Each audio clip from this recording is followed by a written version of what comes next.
సామాజిక, ఆర్థిక, విద్య, ఉపాధి, రాజకీయ మరియు కుల సమగ్ర ఇంటింటి కుటుంబ సర్వే వివరాల డేటా ఎంట్రీ చాలా ముఖ్యమని రాష్ట్ర ఉప ముఖ్యమంత్రి, ఆర్థిక ఇంధన శాఖల మంత్రి మల్లు భట్టి విక్రమార్క అన్నారు. పూర్తి జాగ్రత్తగా వివరాలను డేటా ఎంట్రీ చేయాలని అన్నారు. ఆదివారం ఉదయం ఆయన జార్ఖండ్ రాజధాని రాంచీ నుండి సమగ్ర ఇంటింటి కుటుంబ సర్వేపై జిల్లా కలెక్టర్లతో వీడియో కాన్ఫరెన్స్ నిర్వహించారు. సమగ్ర ఇంటింటి కుటుంబ సర్వే చివరి దశకు చేరుకుందని, ఇక డేటా ఎంట్రీపై దృష్టి సారించాలని, ముఖ్యంగా పూర్తి నాణ్యతతో డేటా ఎంట్రీ చేయాల్సిన అవసరం ఉందని అన్నారు. ప్రభుత్వం ఈ అంశంపై ప్రత్యేక దృష్టి కేంద్రీకరించిందని తెలిపారు. పట్టణ ప్రాంతాల్లో డోర్ లాక్, ఇతర కారణాల వల్ల ప్రజలు ఇళ్ల వద్ద అందుబాటులో లేనట్లయితే ఫోన్ ద్వారా వివరాలు సేకరించి అలాంటి సర్వే వివరాలను క్రమబద్ధీకరించుకోవాలని తెలిపారు. గ్రామీణ ప్రాంతాలలో సైతం వలస వెళ్లిన వారి వివరాల నమోదుపై ప్రత్యేక దృష్టి కేంద్రీకరించాలని అన్నారు.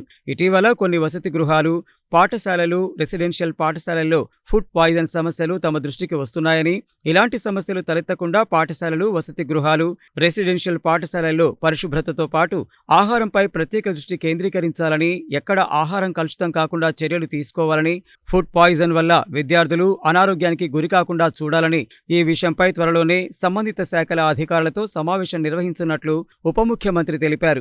జిల్లా కలెక్టర్ ఇల్లా త్రిపాఠి, ఈ జిల్లా మేనేజర్ దుర్గారావు, సిపిఓ వెంకటేశ్వర్లు తదితరులు ఈ వీడియో కాన్ఫరెన్స్ కు హాజరయ్యారు.